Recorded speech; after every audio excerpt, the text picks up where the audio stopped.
क्यों फटता है बादल, कैसे आती है तबाही, और हिमाचल में आखिर ये हमेशा नुकसान कुछ ना कुछ देखने को मिलता है। तो आखिर बादल फटने का क्या कारण है, तो चलिए आपको इसके बारे में बताते हैं। अगर मेरे चैनल पर नए हैं तो please like, comment, share and subscribe जरूर कर दीजिएगा।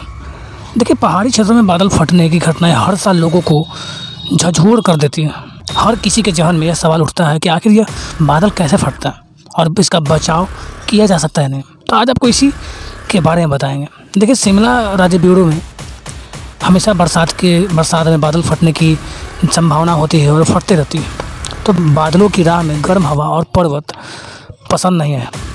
रास्ते में कोई भी बाधा आती है तो वो फट जाते हैं। हिमाचल प्रदेश में बरसात के दौरान भौगोलिक परिस्थिति और जलवायु परिवर्तन ऐसी घटनाएं बढ़ रही हैं। चारों तरफ ऊंचे ऊंचे पहाड़ और गर्म होती है हवा, इसका बड़ा कारण है। क्षेत्र में स्थापित जल विद्युत परियोजनाओं का भी असर पड़ रहा है। हिमाचल में हर साल मानसून के समय आर्द्रता के साथ बादल उत्तर की ओर बढ़ते हैं। लिहाजा कह सकते हैं कि हिमालय पर्वत बड़े अवरोधक के रूप में सामने पड़ता है। जब कोई गर्म हवा का झोंका ऐसे बादलों से टकराता है तो उससे फटने की आशंका बढ़ जाती है। राज्य के कुल्लू, शिमला, मंडी और किन्नौर जैसे अलग अलग कांगड़ा जिला में ऐसी घटनाएं ज़्यादातर हो रही है। तो ये भी सवाल आता है कि क्या है बादल फटना, आखिर बादल क्यों फटते हैं। बादल फटना वर्षा में एक्सट्रीम फॉर्म है।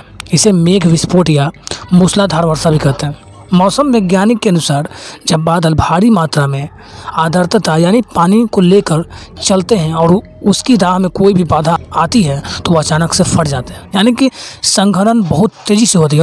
और इस स्थिति में एक सीमित क्षेत्र में कई लाख लीटर पानी एक साथ पृथ्वी पर गिरता है और इसके कारण उस क्षेत्र में तेज़ी से बहाव वाली बाढ़ आ जाती है। और इस दौरान वर्षा में लगभग 100 मिलीमीटर प्रति घंटा की दर से होती है। गरजने वाले काले और रुई जैसे बादल जब फटते हैं तो हर वर्ष बरसात में हिमाचल प्रदेश मूसलाधार वर्षा से तबाही मचाने वाले बादल लगभग 3000 किलोमीटर का सफ़र तय कर बंगाल की खाड़ी और अरब सागर में पहुंचते हैं। प्रदेश में अभी तक आपदा को लेकर कई अलार्म सिस्टम नहीं है। बादल फटने और उसके बाद होने वाली तबाही से केवल लोग अस्पताल पहुंचाने और राहत के तौर पर नाम मात्र राशि का प्राविधान है।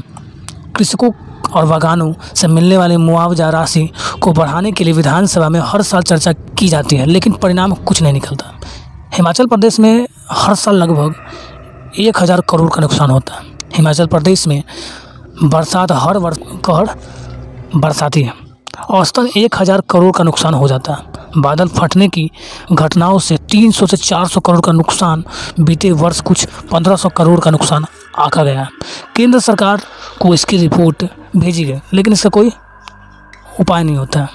बादल फटने का प्रमुख कारण बादलों के रास्तों में अवरोध, पहाड़ और गर्म हवा, हरित पट्टी के लगातार घटना, जल में परियोजनाओं का निर्माण, शहरीकरण बढ़ना जिससे तापमान बढ़ रहा है, ग्रामीण क्षेत्र की खेती और जंगलों को बढ़ाना, बरसात के दौरान गर्म हवा क्षेत्र विशेष से बादल फटने का कारण बनता है। यानी कि कह सकते हैं पेड़ को काटा जा रहा है और जिससे हमारी जनसंख्या में ऑक्सीजन की मात्रा ज़्यादा चाहिए और वो भी कम मिल पा रहा है। साथ ही साथ आज गाँव में बहुत सारे पेड़ होते थे, लेकिन आज उस पेड़ को भी काट के उसको कम कर दिया जा रहा है, जिससे पूरे विश्व पर यह प्रभाव पड़ रहा है और जिससे पहाड़ी इलाका में गर्मी ज़्यादा पड़ रही है, पहाड़ ज़्यादा गर्म हो जा रहे हैं और उसी कारण से जब बादल उसमें टकराते हैं तो वो बादल ऑटोमेटिक फट जाता है और हज़ारों टन तेज़ी से पानी गिरता है और जिससे बहुत भारी मात्रा में नुकसान होता है।